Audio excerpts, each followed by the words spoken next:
That's impossible. This was like the very beginning of the public being aware of some of the madness that was going on in some universities.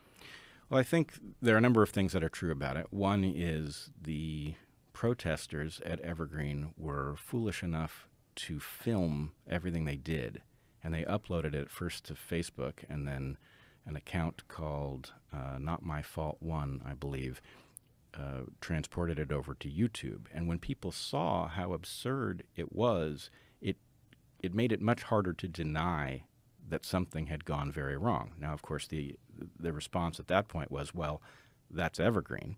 And I, at this point now, famously said, no, Evergreen is maybe more dramatic in this way. It's earlier, but this is going to spill out into everything. It's already riddled throughout the other universities, and now that's just undeniable. Yeah, I remember the early days when this was happening, when I would do podcasts about it. And I think this is back when I was still reading comments.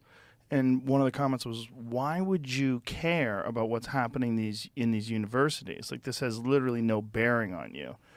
And my thought was, I don't think that's true, because the people from universities are eventually going to go into the workplace.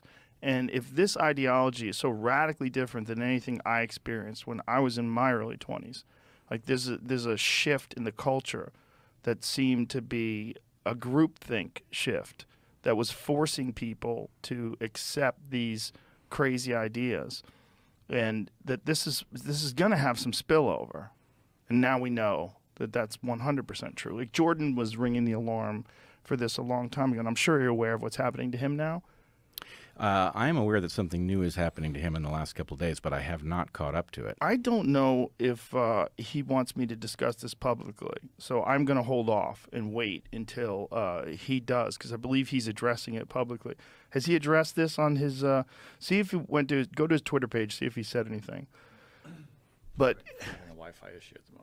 Okay, he's getting in trouble for retweeting some person who was critical of Justin Trudeau, and the whatever board of psychologists that they have in Ontario is bringing him in for disciplinary discussions, and I think they're having some sort of they want him to be involved in some sort of a class or some sort of a thing. Here, I should just read it.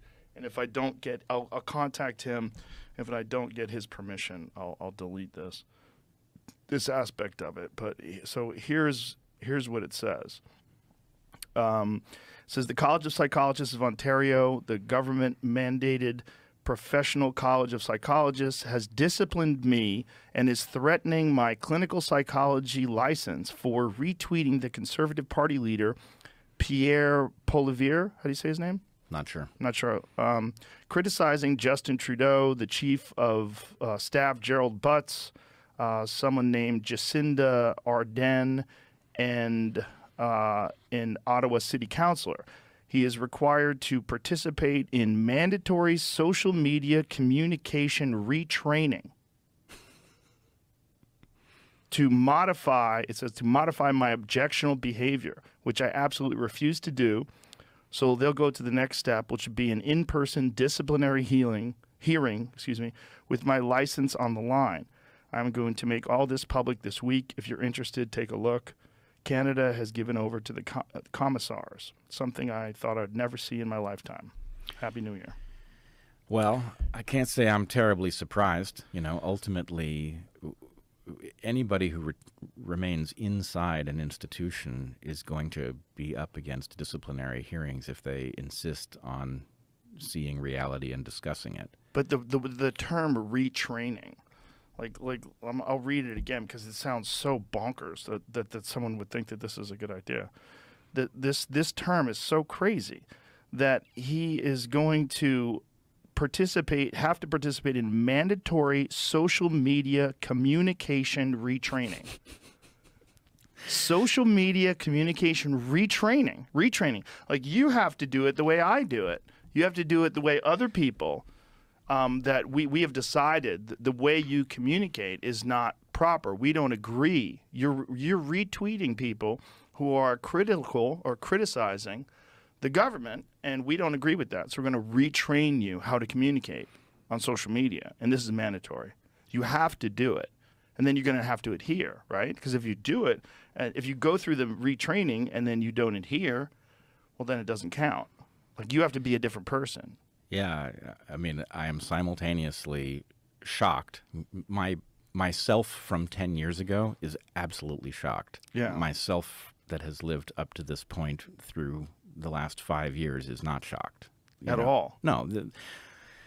The disciplinary hearings are part of the structure that keeps the last holdouts from doing their thing. And in this case, you and I both know that Jordan is not going to bow to this. There's nothing that they can say that is going to cause him to do that. Well, fortunately, he doesn't have to. This is the most important part about it, is that Jordan has achieved escape velocity, and he doesn't need them anymore. And so this is an empty threat. So this removing his license, you're not going to take away his education, his degrees. You can't. If you say you're removing his license, well, I don't think he's seeing clients anymore. He's not really acting as a clinical psychologist anymore, is he? I don't think so. I don't believe so. And I agree with you. I think what we have to discuss is this. There's a question about where each of us are with respect to what you're calling escape velocity. And Yeah. in fact, you and I sitting here is an interesting test case, because I've come close to escape velocity, but not quite. Well,